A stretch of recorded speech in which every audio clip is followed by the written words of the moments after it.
So back in the day, the ultimate family car was a wagon. If you had a few kids, maybe the dog, cat, whatever, you wanted a wagon so it could carry all of your stuff.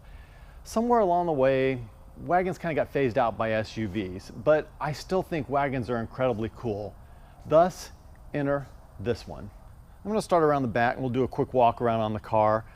This is a 1995 Buick Roadmaster station wagon. Notice the faux wood trim. It's just a cool car. And there's something even cooler lying beneath the hood of this car. And that's really, I think, what makes it appealing to a lot of the hot rod guys. Let's go around here. These are the ultimate land yachts. This car is absolutely huge, absolutely huge. But you can carry a lot of stuff in it and very comfortable. As long as these things are with the long wheelbase and everything like that, these things just float.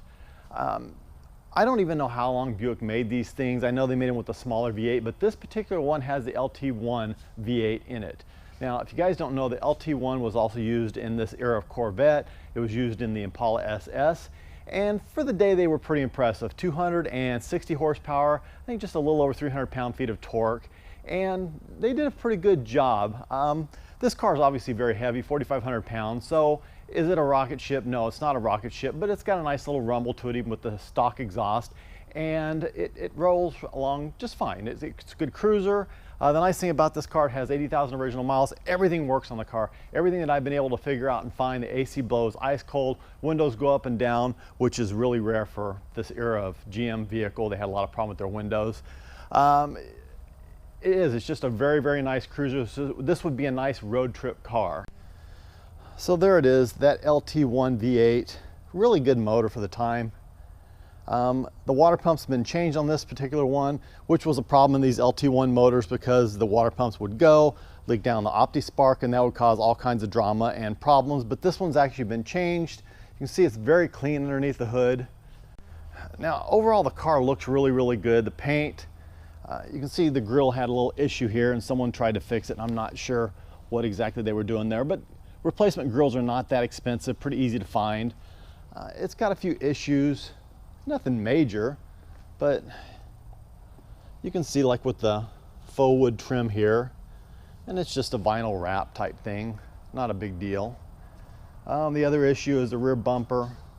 Be very easy to match the paint on that and throw some paint on that. It is missing this trim piece here, but they are readily available.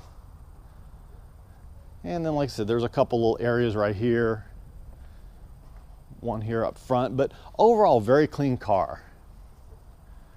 Let me show you guys inside. This car is super clean inside. I mean, look at that. Seats, headliner, it's got the little moonroof type thing there. All the gauges work, but the car is super clean. Now, let me show you the really cool thing about this car.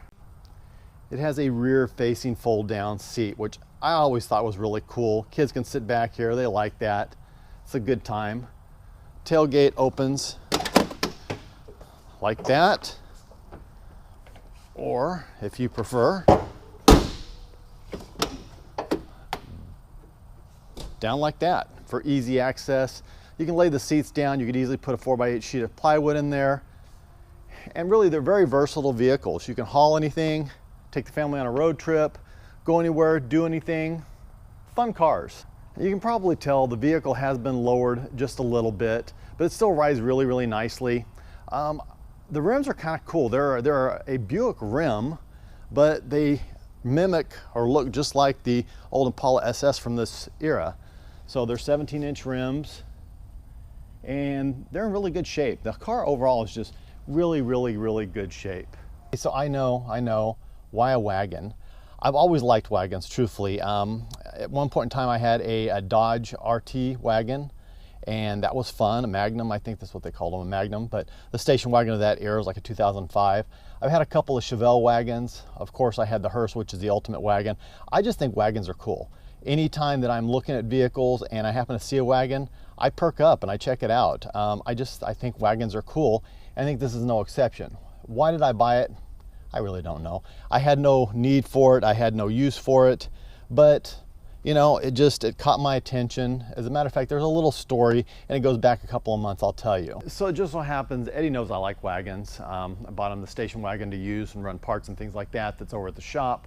So he happened to see this thing in Merced one day, and he took a picture of it and the number and everything like that. Well, it turns out I kind of know the people who owned it, and so I went and looked at it that day, and at the time I thought they were asking too much money for it. I threw them out an offer, but they said they'd think about it, but they were kind of like, you know, that's much less than what we really want for it. And I just didn't really think that these cars were all that valuable. But then I started looking like on eBay and kind of looking around and everything like that to see what they had sold for. And actually these cars bring some pretty good money. They're kind of coming up in the collector era. A lot of hot rod guys like them. So I had actually lost their number, but I happened to go by their place of business again. I saw the vehicle, so I took a picture of their number again and got a hold of them. And they told me that they'd come down the price a little bit, but they were still up more than what I had wanted to pay initially. So I thought, you know what, I'll go check it out. So my wife and I drove down Saturday, checked it out. I pretty much knew I was going to buy it before I even drove it, but it drove really well. Everything worked really well on it. And you know, the guy's a straight up guy. And I was just impressed with how clean this car is overall and how well everything works. Now it needs tires, like I said, it needs the grill, it needs a few cosmetics to make it perfect if that's what I want to do with it. But I don't know that that's what I want to do with it. As a matter of fact, it might be going bye-bye here really soon. But before it does, let's go take it around the block really quick and drive it. All right, this is essentially maiden voyage. I drove it home from Merced, which is like 20 minutes from here. So let's see how it does on a cold start.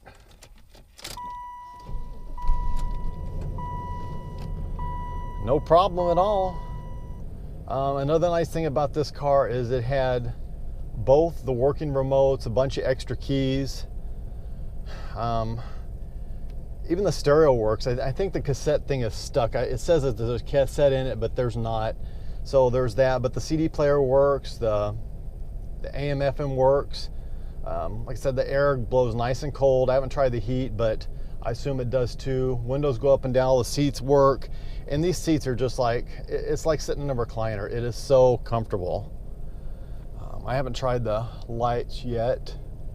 It's got the sequential lights.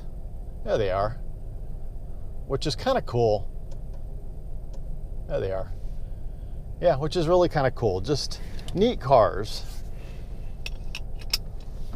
So let's see here, make sure we don't mess up the microphone. Like I said, the car only it's got 80,770 miles on it. I mean, these motors, I've heard of these cars going 300,000-400,000 miles. So you just, like everything else, you got to maintain them, you got to keep up on them.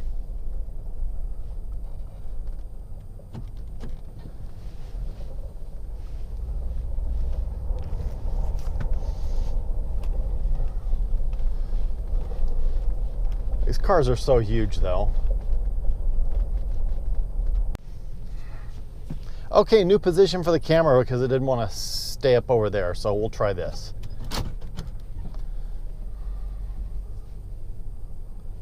See how it does over these bumpy roads.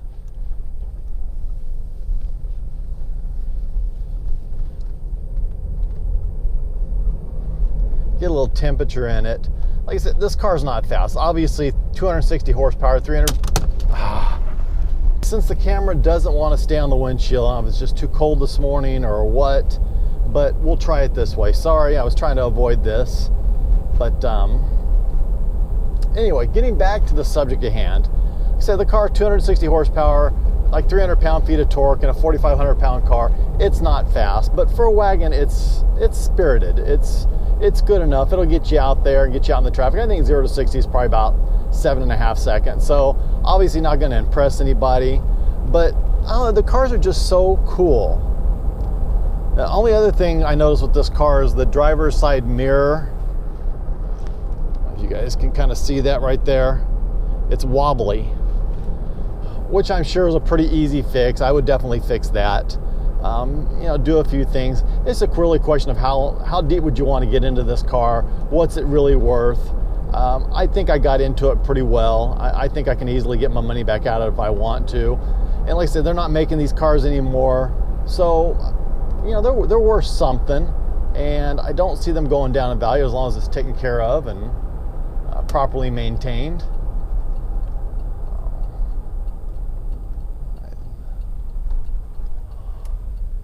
Temperature gauge isn't quite reading yet, so. But that was another thing I noticed. I mean, obviously it wasn't really warm the other day. It's like mid 70s, but temperature gauge stays right in the lower region, so the car runs really, really cool. It's just a really nice riding car. It just floats.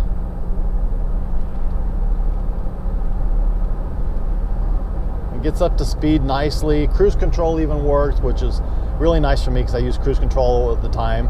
And if I do keep this car, I would drive it. I would drive it back and forth to work. I would use it on some road trips and do a little running around with it because it really is so comfortable.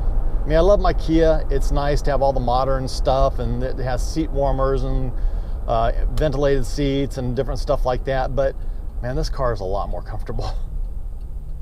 So, okay, I got a little temperature in it right now, so I'll straighten it out and get into it just a little bit here.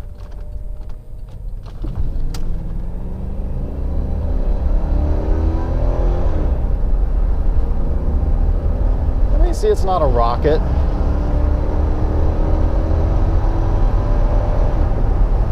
But it's not bad. You know, for such a big, heavy car, it is not bad at all. Okay, so I say that this car, show my microphones. Yes, I'll say that this car, oh, that's another thing, this car has air ride. So you can hear like the compressor kicking on to adjust the suspension, adjust the leveling height, I guess. It levels the vehicle out or what have you. So that's totally normal. At any rate, so I mentioned that the vehicle might not be hanging out for that long. And the reason is, and you guys know me, I got it home, I took some pictures of it, and I stuck it on Facebook Marketplace. I've had a number of people hit me up. I'm supposed to have a guy come in today after work to take a look at it. And, you know, quite honestly, if I can make a couple bucks off of it, I'll sell it. But it's also not going to hurt my feelings if I don't sell it. I'm happy to keep it for a while. I might do a few of the fixes on it, like the mirror and, I don't know, maybe the bumper, maybe touch up the wood trim, that type of stuff. You know, just a few little things here and there. Definitely grill. I would definitely want to fix that. But, and I'll just drive it. I'll just enjoy it and I'll drive it. It'll be cheap to insure, cheap to register, so it's not going to cost a lot. So yeah, it won't hurt my feelings if it doesn't go, but if it does go and I can make a couple bucks, hey, why not? So yeah, that's really about it as far as that goes. So as always, please don't forget to like, share, and subscribe. My P.O. Box Instagram in the description below. Guys, thanks for tuning in. God bless. Take care. Have an absolutely amazing day.